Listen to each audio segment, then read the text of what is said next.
1. Town was of such little importance that only its inhabitants and some of those who lived in the nearest places knew its name. It had a large square, few short, narrow streets, a promenade lined with 24 trees and a fountain, a ruinous convent, and a church. This one was quite spacious, with stone columns, windows with colored glass, some broken and others dirty, several altars with images of little merit, crystal or golden metal lamps, for antique chandeliers, vases decorated with roses and lilies, made by more pious than skillful hands, and some wooden benches that women and children occupied on holidays, because the men who went to hear Mass in that place.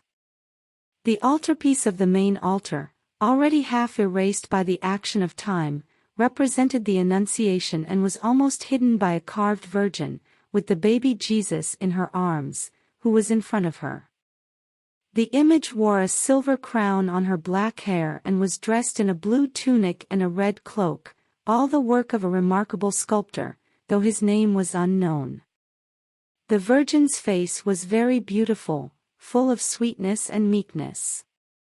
Her beautiful eyes looked at the divine infant, and some angels were at the feet of the group of which they were ornament and complement. On both sides of the altar there were many wax ex votos, and on it 2 candelabras and some vases and glasses with natural flowers. In that church there was little worship, a Mass at 6 and another at 9, a solemn function in mid-May when the main festival of the town was celebrated, and a novena the previous days paid for by the devotees of the place, without sermon and without music. Some years ago, a boy named Miguel was an altar boy from that church, the nephew of an unfortunate artist who, having been unable to find anyone to buy his works, had taken refuge in that town, where he had a house that he inherited from his mother and some friends from the childhood. His hostel could not be more modest. It consisted of a narrow and long doorway, a kitchen that was of little use, since it was hardly cooked in it, and for lack of firewood it was as sad as it was cold, a small room in which the man worked and a bedroom in which the 2 slept. Behind the house was a courtyard with a vine, a well, and a stone bench. Not a flower grew on it, nothing to animate and beautify it. 2. Artist, who was a sculptor, had given up his statues a long time ago and dedicated himself to making wax figures, which he did not always sell, and the ex votos that he was commissioned for the church. He was a mean and disbelieving man who had only consented. In which his nephew, who was an orphan of father and mother, spent a large part of the day in the parish and in its service, because the priest fed him and because he got a few quarters of the tips that he never lacked in baptisms, weddings and funerals. Thus the boy was not burdensome to him, and in the moments that he had him at home he taught him to make clay and wax figurines, promising himself, despite his few years, to become a good sculptor. "Uncle," Miguel said to the artist one day, "if you sold candles instead of statues, you would get more out of it, because there are many who take to the church and burn in it every day." "And what are those candles missing there?" asked the sculptor. "Almost all of them put them on the Virgin del Amparo. From that wax that is consumed I could do many wonders." "Wouldn't it be enough if they lit the altar with a small lamp or 2? "No, uncle, when there are many candles lit, the Virgin is more beautiful, and it seems that the child smiles. The church is happy, the chandeliers shine brighter, the flowers are more decorated, and I even think they pray better there. The light from the lamps is sad, and when it oscillates it disfigures the images. I am not afraid of staying alone in the church when the candles are burning, but when only the lamps are on, each chair seems to me a ghost and each bench a coffin." The uncle, whose name was Marcelo, smiled and shrugged his shoulders with a movement of profound disdain. "Are you ever in church at night?" he asked. "Few times, when there is a function the next day and we need to fix it." But that won't be for now. No, it will still take a long time until there is a function in the parish. And no more was said about the matter. Barely 8 days had elapsed when a devotee who had promised a solemn novena to the Virgin if she won a lawsuit that she had filed with a relative wanted, in thanksgiving for having obtained such a favor, to comply with what she offered.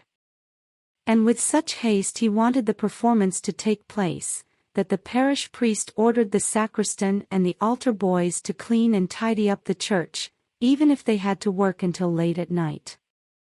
They swept, scrubbed the floor and the windows, removed the dust, and it was already 12:30 when Taddeo, the sacristan, who was exhausted from having been the one who did the toughest job, said to the children, "There is little left to finish. You can put the candles on without me and then you'll go to bed like I'm going to do right now." And he left by the door that led to the sacristy. In a corridor next to it there was a staircase that led up to the priest's room, which was on the main floor of the building, and in the second room lived Taddeo with his mother. The 2 altar boys, Miguel and Fermin, first placed the candles in the candelabra on the altar, and then the one, who was older than his companion, climbed up a ladder to also place the candles in the chandeliers that were only used in the most solemn functions. Once the cleaning was finished, the temple had been left almost in darkness, since it was only illuminated by the small lamps placed near the Virgin del Amparo and in front of a Christ that was at the entrance of the church. To see if he should put a candle there, Miguel looked from the top of the stairs, and it seemed to him that a black lump had moved in the priest's confessional. As he then remembered the effects of the dim light from the lamps that he had spoken of a few days before, he believed that there was nothing there, and that fear made him see ghosts like other times. Because the poor boy was not very calm at night in the gloomy temple and with no other company than a creature smaller than him.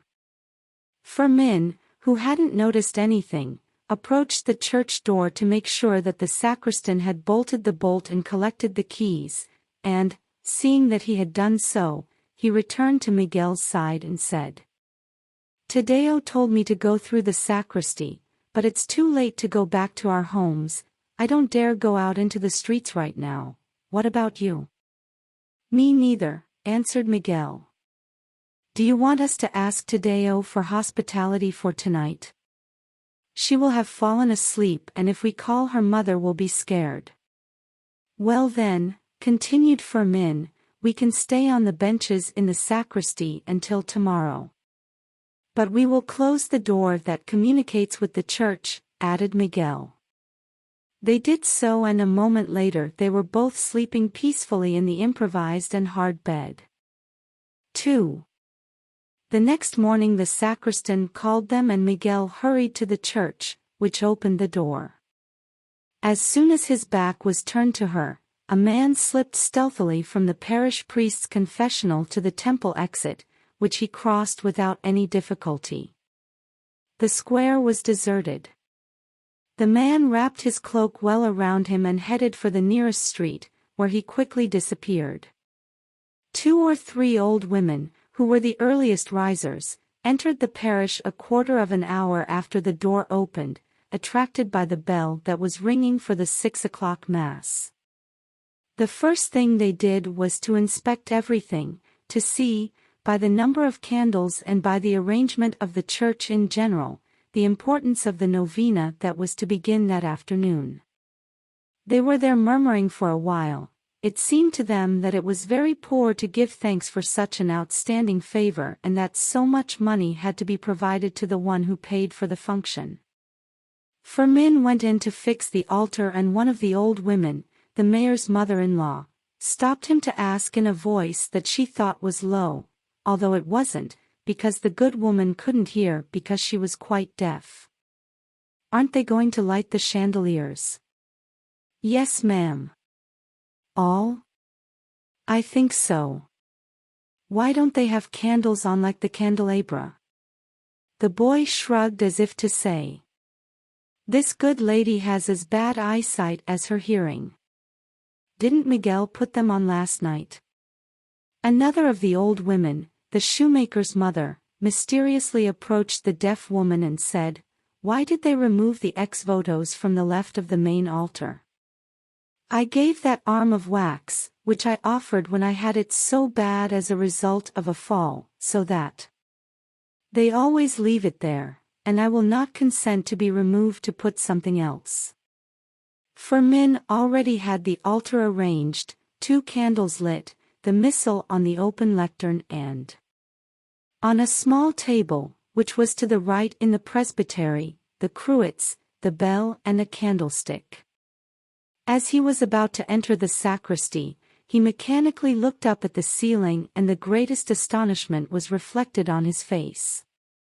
He had just seen that there was no candle on the chandeliers. What was that about? He immediately went looking for Miguel, who was stunned when he told him what he had observed, and the same thing happened to Tadeo and the 2 priests. Everything was inspected, the door of the church had not been forced, the altar boys had not come out.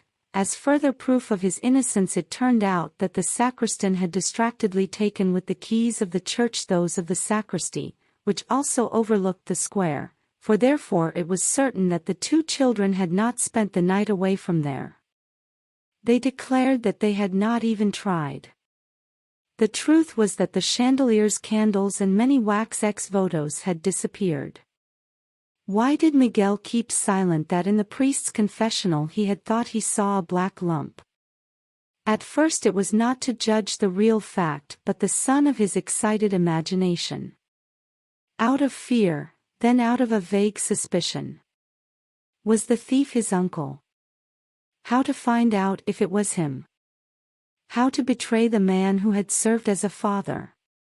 But if Marcelo was the one who had remained hidden in the church, figuring that at that time no one would enter and could steal the wax, when and where had he left? How had they not seen him leave? 4. Priest sent Miguel to the candle shop for other candles for the chandeliers and he did not find enough there. Then he went home to tell his uncle the plight he was in. "I don't have candles here, you know that," he snapped back. And with this the good boy went away so calmly, murmuring, "Thank God it wasn't him, forgive my bad judgment."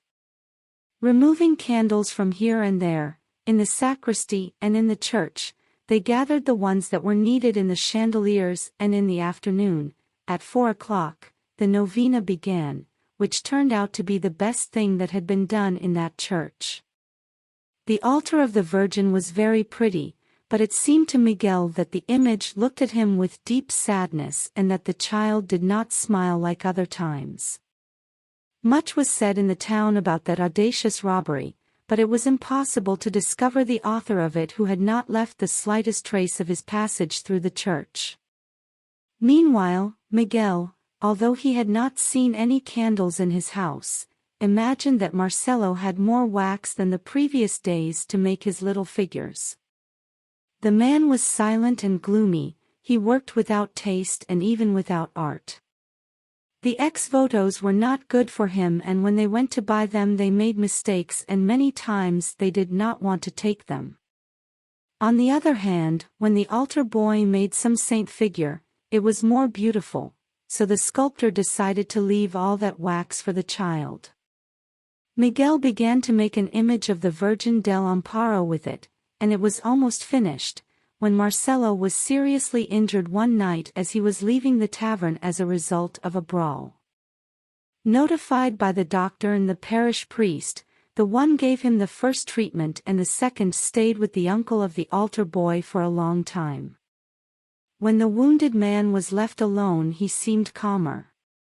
When Miguel entered the bedroom, he said to him in a barely audible voice, "Take to the Virgin del Amparo that image that you have made hers so that she will make me well."